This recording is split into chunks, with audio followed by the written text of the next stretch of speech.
तो प्यारे बच्चों, आज हम लोग सॉल्व करेंगे प्रश्नावली 6.4 का क्वेश्चन नंबर 5।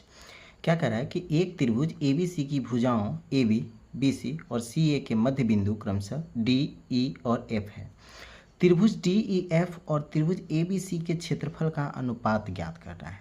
ठीक है, ये क्वेश्चन भी है, कोई ज़्यादा टफ नहीं है, जैसे हमने सभी क्वेश्चन बनाया वैसे ही हल करेंगे। आप लोग से रिक्वेस्ट है कि वीडियो को देख रहे हैं तो एक लाइक कर दीजिए, पहली बार चैनल पे आए हैं तो इसे सब्सक्राइब कर लीजिए। ठीक है, तो चलिए अब हम जो है इस क्वेश्चन को सॉल्व करते हैं। तो सबसे पहले क्या है कि हम यहाँ पे जो है किस प्रकार का त्रिभुज बनेगा इस सवाल से वो मैंने बना रखा है ABC और इसके बीच में एक त्रिभुज DEF। ठीक है, एक एक करके जो है इस पॉइंट को हम लोग सॉल्व करेंगे। तो लिखना शुरू करते हैं।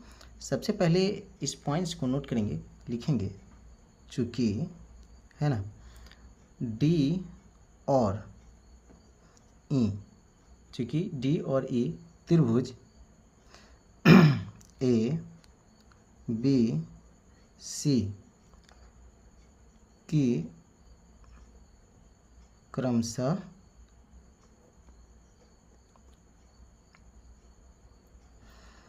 ABC की क्रमशः भुजा BC और AC के मध्य बिंदु है।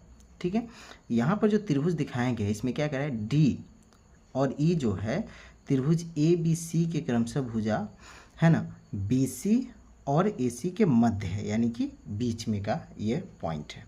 ठीक है, इस आधार पे हम लिख सकते हैं D पैरेलल BA और DE पैरेलल FA। ठीक है, अब आगे के पॉइंट को लिखेंगे।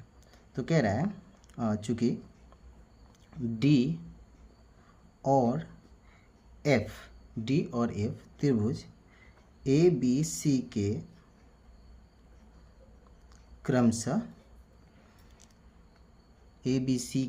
क्रमशः भुजा BC और AB के मध्य बिंदु है। ठीक है, तो इस आधार पे हम ये लिख सकते हैं कि DF पैरेलल CA और DF parallel AE। Okay, same मैंने दोनों पॉइंट को दोनों त्रिभुज से रिकॉर्ड कर दिया। ठीक है, ये समीकरण 1, समीकरण 2। अब 1 और 2 से यहाँ पे लिख दीजिएगा, 1 और 2 से हम कह सकते हैं कि AFDE एक समांतर चतुर्भुज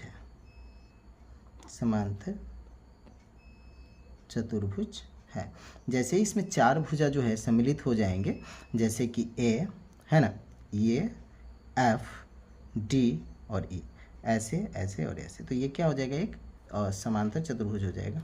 ठीक है, चलिए नेक्स्ट अब आगे बढ़ते हैं। यहाँ पे लिखेंगे इसी प्रकार। ठीक है, हम लिख देंगे इसी प्रकार B, D, E, F भी एक समांतर चतुर्भुज है।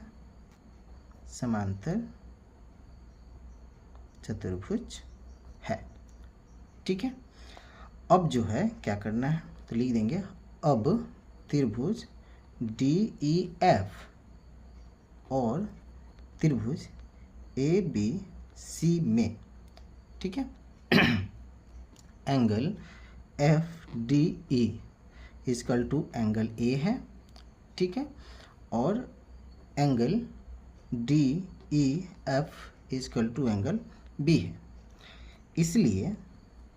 इसलिए AA यानी कि AA समरूपता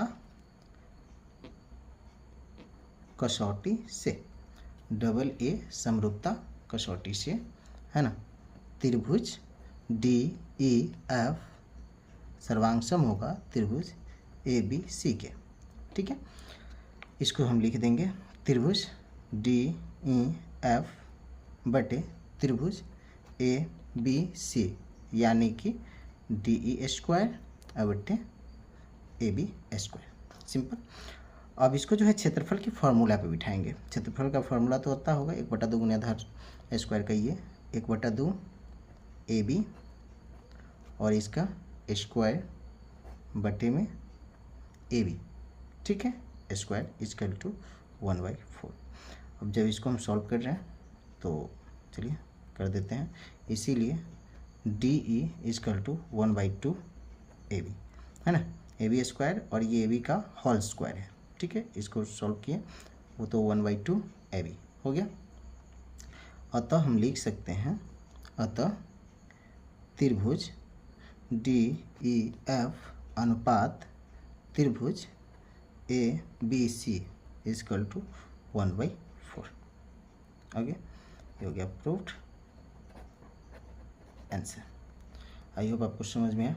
चलिए मिलते हैं नेक्स्ट वीडियो में, तब तक के लिए bye, best of luck and thanks for the watching.